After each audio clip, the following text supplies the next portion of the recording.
The Kurabika Awards are extremely important for the South African Institute of Architects because they allow us to have a platform in which we can showcase the excellent projects and work which our architects are doing in the country. The analysis that one does it for the Awards of Merit and Excellence, it really is very in-depth, and only the finest stuff or the finest architecture pulls through. It was very obvious that the architects were proud of what they sent in. Their buildings were well thought out, respect for the owner and for the environment.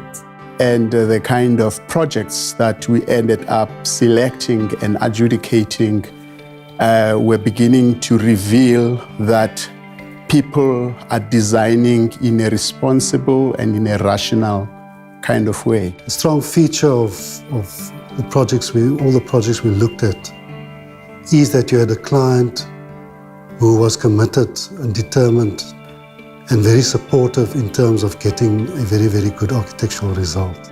I think what is wonderful is the commitment by both clients, architects, builders. Everybody in the team is wonderful, and it's wonderful to see it. On the adjudication panel, all those ones that achieved awards of excellence, there was no debate, argument. It was unanimous.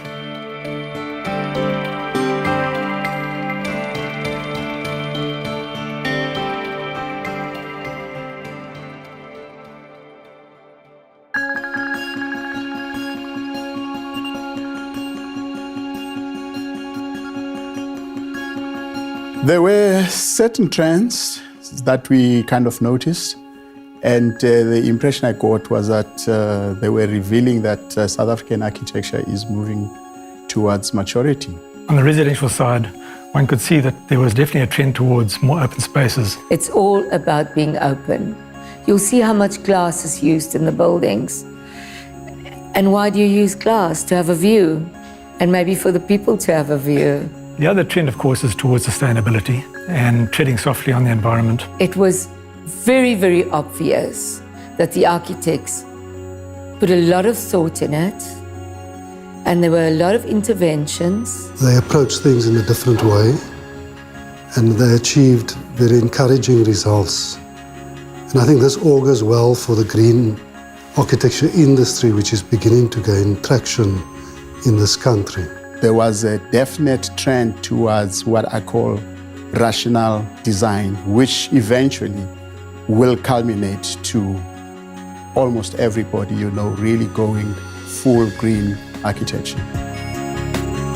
One can also see that you don't need money to make good architecture. You can make it for poor people, and it can be equally dignified for the poor and for the rich. The fact that people have taken ownership, have taken responsibility, have been prepared to go the extra mile with these kinds of projects, for me is very, very encouraging.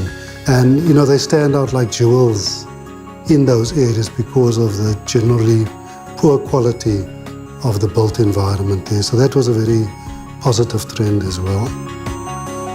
Architecture as a profession is actually a global language, I would put it that way. Our architects are very much up to speed with the trends that are happening globally.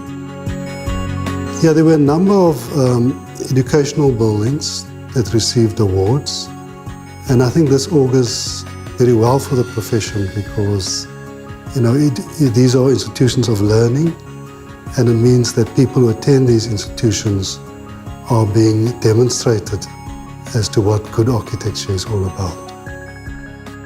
I must admit to you that I wish I could photograph some of those spaces empty and show off the architecture and the craftsmanship.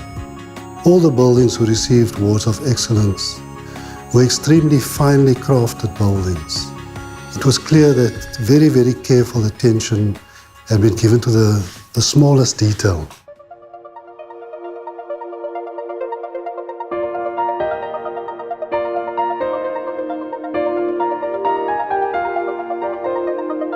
We were looking at buildings, and there were some that I would say, oh, this is fantastic.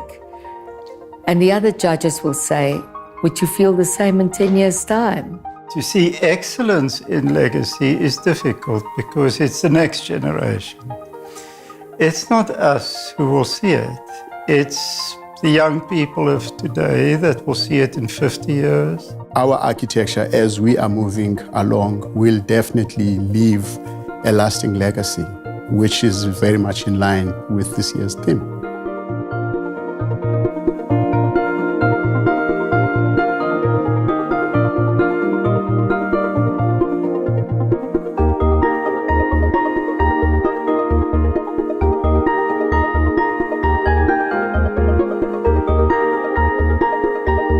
Whether one gets an award of excellence or not, the fact that your submission was submitted and considered by a panel of adjudicators in itself, I think, means a lot in terms of the growth of the architectural profession. I think the FINAL SAIA Awards are very revered in this country. It's something to be proud of. If you're the owner of an award, you should flash it. These awards are also an endorsement of good projects that are actually produced by our colleagues. It's an absolute privilege to have such an opportunity to partake in a program that is operated so professionally, that is, I think, so relevant to the promotion of the industry. And sometimes the architects ask the client to trust them. And this is a proof of the fact that it was worth trusting the architect. So the FINAL Awards allow us then to be able to show the progression of this profession over the years and to show and demonstrate outstanding works which our architects have done over the years. If one is always prepared to give it your best shot, then someone will see the excellence in it eventually.